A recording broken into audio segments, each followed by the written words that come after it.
This is autism in Nigerian pidgin. For the last video, I talk the plenty sign wey go help us know whether pikin get autism. Now wetin dey make me talk about this autism matter sef? Na because pikin wey dey get autism don dey plenty wella for this world. People wey dey put eye for matter of autism don talk say if we gather 100 children, 100, we must to get one pikin wey get autism. That one plenty o, abi no be so?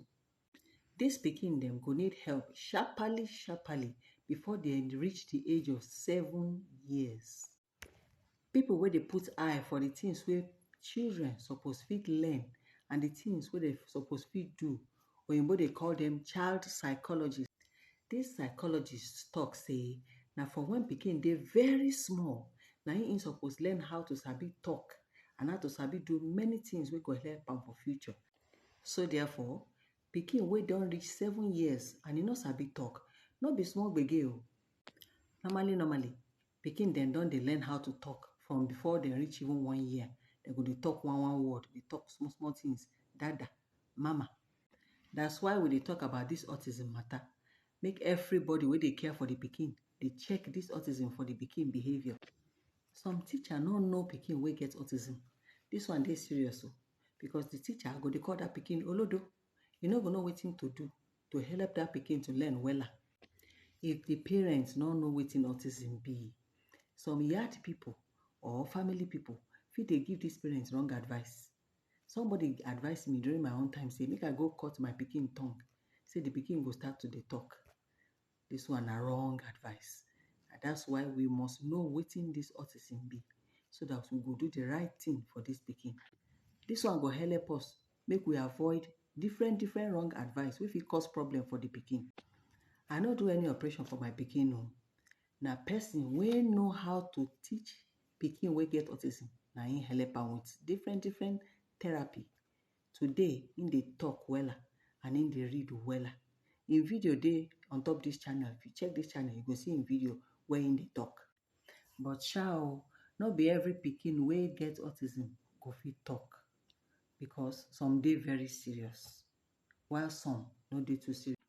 Some children dem wey their autism no dey too serious, when they help them with the intervention, they go fit talk, they go fit go school, they go fit learn many things wey go help them as they become adults. But some autism dey very serious.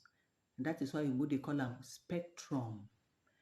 The name wey oyinbo dey call autism na autism spectrum disorder. So the spectrum means e be like rainbow. Some places light, some places dark, some places dey very dark, some no dey too dark like that. So some children dey get am, go serious small, some e no go serious at all. They go fit do many things. Some go dey so serious, they no go fit even baff themselves, chop, wash clothes, do anything. They must do everything for them. Those ones wey their own dey serious, then they grow reach adults like that. This kind thing dey happen for the whole world. Some people don reach adults like that. They be like this till they reach adults. Because why? The time when dem dey small, their parents, people wey dey around them, wey dey take care of them, no know wetin autism be. So they no even know how to help them. Many adults dey like this because why? The time when dem dey small, their parents and the people wey dey take care of them no even know wetin autism be. So they no even know how to help them. Some dey think say na ogbanje or na spiritual attack from their village people wey dey do their pikin this thing.